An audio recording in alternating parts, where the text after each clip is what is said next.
গরু পালার আগে আপনারা যে জিনিসটা করবেন, আপনারা সর্বপ্রথম গরুর গোবর আতাবেন এবং গরুর গোবর পরিষ্কার করবেন। 10টা গরু পালার ইচ্ছা থাকলে, শক্তি থাকলে, ক্ষমতা থাকলে, টাকা থাকলে আপনি 2টা 3টা গরু পালবেন, গরুর গোবর পরিষ্কার করবেন, ঘাস কাটবেন, পরিশ্রম করবেন। আসলে এই যে পরিশ্রমগুলা, এই যে পরিশ্রমের ভিডিও আপনাদেরকে কেউ দেখাবে না। এই যে গোয়াল ঘর পরিষ্কার করে, খামার পরিষ্কার করে, চকচক করে গরু দেখায়, আমি এত টাকা লাভ করছি, আমি অত টাকা লাভ করছি। আপনার সত্যি কথা বলবেন, কেউ বলবেন না। এই যে এই বছর কোরবানিতে অনেক খামারে লস হয়েছে, 10,000 20,000 টাকা লস হয়েছে, কিন্তু এই কথাগুলো আপনাদেরকে কেউ বলবো না। সবাই বললো আমার এত টাকা লাভ হয়েছে, আমার এত টাকা লাভ হয়েছে, আমি এটা খাওয়াইছি, ওইটা খাওয়াইছি। মূলত আপনার খাবার কস্টিং খরচ কমাতে হবে, ঘাস খাওয়াতে হবে বেশি। আর এই যে ক্যাপটা দেখছেন, পুরান একটা ক্যাপ মাথায় দিয়ে আপনাদেরকে ভিডিওগুলো করে দেখাইতেছি। এই যে এত পরিশ্রমের ভিডিও আপনাদেরকে কেউ দেখাবে না। যদি আপনাদেরকে দেখায় তাহলে আপনারা কখনো গরুর খামার করবেন না, গরুর খামার থেকে আপনি দূরে থাকবেন। যে এত পরিশ্রম আমি করতে পারবো না।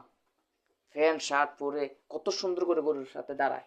হ্যাঁ, গরুর গোবরের এক ফোঁটা যদি আপনার ছিটকা পড়ে, ছনা ছিটকা পড়ে, তাও আপনার নামাজ হবে না। আপনার জামা কাপড় পাল্টাতে হবে, পাল্টায় তারপর নামাজ পড়তে হবে। এই যে পোশাকে আপনি নামাজ পড়তে পারবেন না। অনেকে দেখছি চকচকা কাপড় চোপড় পরে আপনার গোয়াল ঘরে আসে। গোয়াল ঘরে আসা মাত্রই আপনি যদি বলেন যে আমার গায়ে কিছু পরা নেই, তাহলে ভুল। পড়বে, আপনার গরু যদি বেশি থাকে সেখানে আপনার চনার ছিটকে একটু হলে পড়তে পারবে, পড়বে, কিন্তু আপনি দেখবেন না। এটা আপনার চোখে ধরা পড়বে না।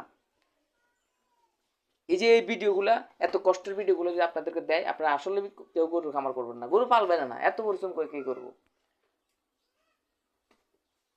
তো গরুর খামারে সবচেয়ে ভয়ানক রোগ হচ্ছে লাম্পি আর অ্যালার্জি, খুরা রোগ। আর হচ্ছে লাম্পি আমরা যেটা বলি কি টিউমারের মতো হয়। এই 2টা রোগ হচ্ছে খামারের জন্য আসলে মারাত্মক। আপনারা এগুলো ভ্যাকসিন দিয়ে নেবেন, এগুলো শিখবেন। এই রোগগুলো হলে আপনার খুবই একদম নিঃস্ব হয়ে যাবেন। যদি আপনি বাচ্চা টিকে না রাখতে পারেন, আপনার গরু না টিকে রাখতে পারেন, তাহলে আপনি শেষ হয়ে যাবেন। এই জন্য আমি সবাইকে বলবো আপনারা 1টা 2টা গরু নিয়ে পালবেন। পেলে আপনারা বুঝবেন, বোঝার পরে আপনারা গরু নিয়ে শুরু করবেন। ইনশাল্লাহ আপনারা সফলতা দেখবেন, সফলতা পাইবেন। আর আমার মতন এরকম পরিশ্রম করবেন। আসলে আমি সাজিয়ে গুছিয়ে ভিডিও দিতে পারি না, দিব একটা সময় যদি আমি কখনো আমার আল্লাহ তালা আমাকে তৌফিক দেয়, আমি ক্যামেরা সেট আপ কিনতে পারি, তাহলে আপনাদেরকে সুন্দর সুন্দর আরও ভিডিও দিব।